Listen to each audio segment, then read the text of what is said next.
Good afternoon. I'm Congressman Ted Lieu. My colleague, Congresswoman Dean, went through President Trump's efforts to overturn the election through the courts, and when that started failing, his deeply disturbing attacks on state and local officials. I'm going to walk through President Trump's extraordinary efforts remaining until January 6, when he tried again to overturn the election. I first want to highlight Representative Raskin's question to all of you today. Is this America? Like all of you, I love this country. I am an immigrant. My parents came to Ohio, and we started off living in the basement of a person's home. We were poor, and they went to flea markets to sell gifts to make ends meet. Over many years, they built a small business, opened 6 gift stores, and achieved the American dream. It's one reason I joined the United States Air Force on active duty. I believe America is an exceptional country. I was trained as a prosecutor at Maxwell Air Force Base in Alabama, and I remain in the reserves because we're the greatest country in the world. But how did our exceptional country get to the point where a violent mob attacked our Capitol, murdering a police officer, assaulting over 140 other officers? How do we get to the point where rioters desecrated, defiled, and dishonored your Senate chamber, where the very place in which you sit became a crime scene, and where National Guard troops still patrol outside wearing body armor? I'll show you how we got here. President Donald J. Trump ran out of nonviolent options to maintain power.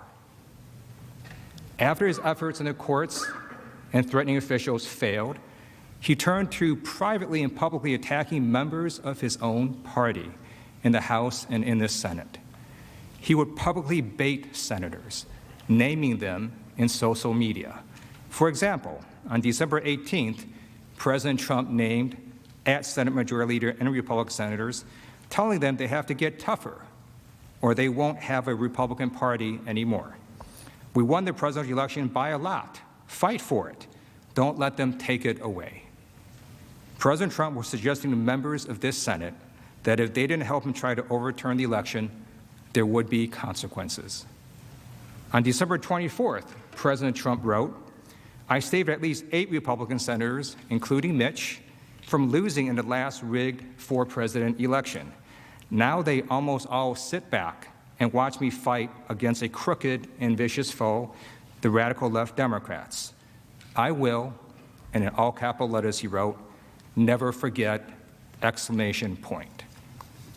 President Trump was telling you that you owe him, that if you don't help him fight to overturn the results, he will never forget, and that there will be consequences.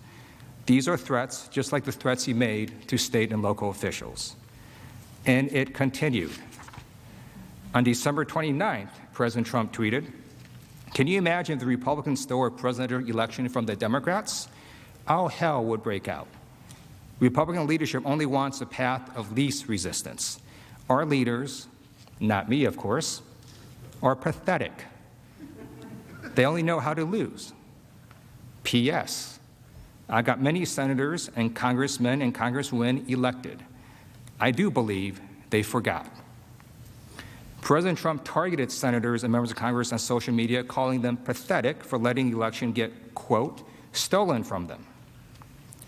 On January 4th, 2 days before the attack, President Trump tweeted, "The surrender caucus within the Republican Party will go down in infamy as weak and ineffective guardians of our nation, who are willing to accept the certification of fraudulent presidential numbers." Now he's mocking some Republican members as the surrender caucus, calling them weak and ineffective guardians of our nation because they would not pretend that he had won when in fact he had not. And then, the very day before the attack, President Trump's threats grew even more heated and specific towards Republicans that he considered to be part of that surrender caucus. Now, we've shown you this tweet before, but I want to draw your attention to how the president was not just inciting his base, but how he was also calling out specific Senate Republicans at the end of this tweet. This is a specific warning to anyone who won't help him overturn the results, Anyone who was against the president became an enemy. And let me be very clear. The president wasn't just coming for one or two people or Democrats like me. He was coming for you, for Democratic and Republican senators. He was coming for all of us, just as the mob did at his direction. In addition to going after senators and members of Congress, President Trump also pressured our Justice Department to investigate the false claims that the election was stolen. At the President's direction, Attorney General William Barr, a loyal member of the President's cabinet, authorized federal prosecutors to pursue substantial allegations of voting and vote tabulation irregularities. Bill Barr pursuing these allegations sparked an outcry. 16 assistant U.S. attorneys in the Trump administration urged the Attorney General to cease investigations because they had not seen evidence of any substantial anomalies. That means they did not find any evidence of real fraud.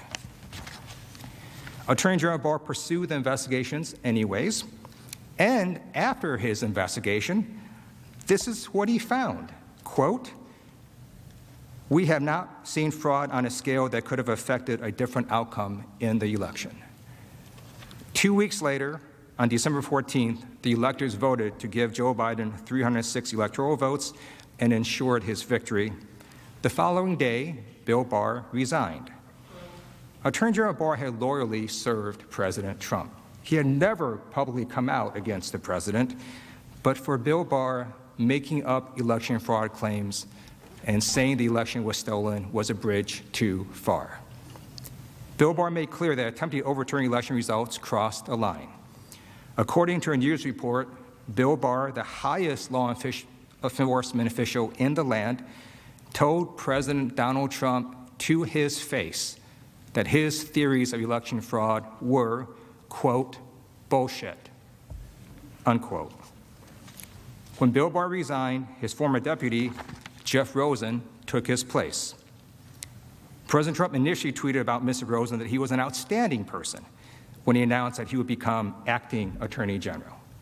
But when Rosen took over, President Trump put the same pressure on him that he had done with state officials, members of Congress, U.S. senators, and his former Attorney General. President Trump reportedly summoned acting Attorney General Rosen to the Oval Office the next day and pressured Rosen to appoint special counsels to keep investigating the election, including unfounded accusations of widespread voter fraud, and also to investigate Dominion, the voting machines firm. According to reports, Mr. Rosen refused. He maintained that he would make decisions based on the facts and the law, and reminded President Trump what he had already been told by Attorney General Bill Barr, that the department had already investigated and, quote, found no evidence of widespread fraud. But President Trump refused to follow the facts and the law, so the president turned to someone he knew would do his bidding. He turned to Jeffrey Clark, another Justice Department lawyer, who had allegedly expressed support for using the Department of Justice to investigate the election results. Shortly after acting Attorney General Rosen followed his duty and the law to refuse to reopen investigations, President Trump intended to replace Mr. Rosen with Mr. Clark, who could then try to stop Congress from certifying the Electoral College results.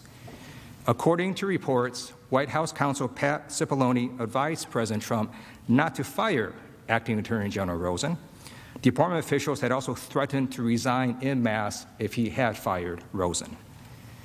President Trump's actions, time and time again, made clear that he would do anything and pressure anyone if it meant overturning the election results. We watched President Trump use any means necessary to pursue this aim, feverishly grasping for straws at retaining his hold on the presidency. But all his efforts prior to January 6 kept failing. And finally, in his desperation, he turned on his own vice president. He pressured Mike Pence to violate his constitutional oath and to refuse to certify the oath. President Trump had decided that Vice President Pence, who presided over the certification, could somehow stop it. To confirm, the Vice President does not have that power in the Constitution. And President Trump never tried to explain why he thought the vice president could block the certification of election results. He just began relentlessly attacking the vice president.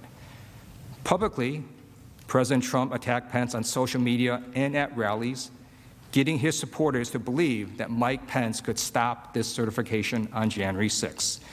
Here's what President Trump said in Georgia on January 4th. And I hope Mike Pence comes through for us, I have to tell you. I hope that our great vice president comes through for us. He's a great guy.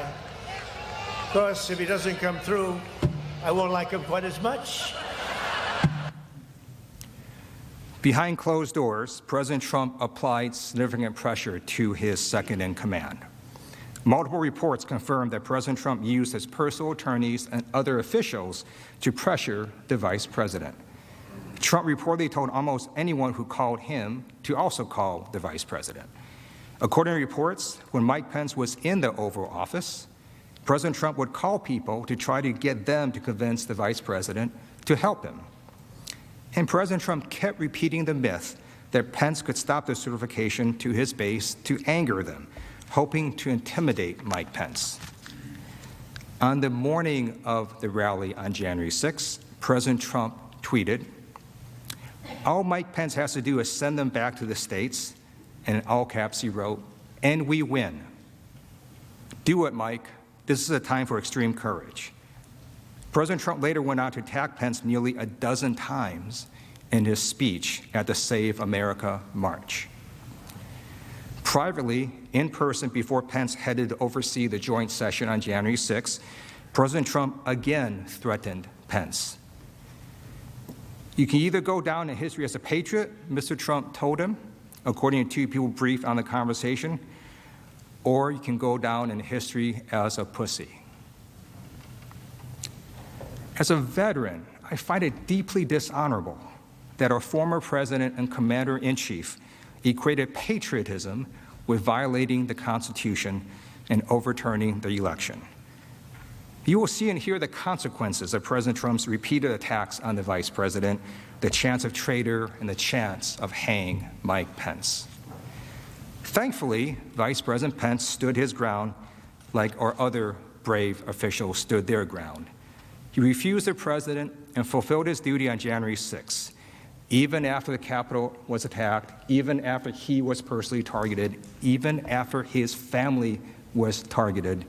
Vice President Pence stood strong and certified the election. Vice President Pence showed us what it means to be an American, what it means to show courage. He put his country, his oath, his values, and his morals above the will of one man. The president had tried everything in his power to seize everything in his attempt to seize power from the rightful victor of the election. President Trump's extraordinary actions grew increasingly more desperate. You saw him go from pursuing claims in the courts to threatening state and local election officials, to then attacking members of Congress and the Senate, to compromising our Justice Department, and then to attacking the Republican vice president. These brave public servants were being pressured by our commander-in-chief to overturn the results. Some of them and their families got death threats. Thankfully, at every turn, our democratic processes prevailed and the rule of law prevailed. It was only because all of these people stayed strong and refused President Trump that our republic held fast and the will of the electorate was seen through. And at this point, President Donald J. Trump ran out of nonviolent options to maintain power. I began today by raising the question of how we got here. What you saw was a man so desperate to cling to power that he tried everything he could to keep it. And when he ran out of nonviolent measures, he turned to the violent mob that attacked your Senate chamber on January 6th. As you cast your vote after this trial, I hope each of you will think of the bravery of all these people who said no to President Trump because they knew that this was not right, that this was not America.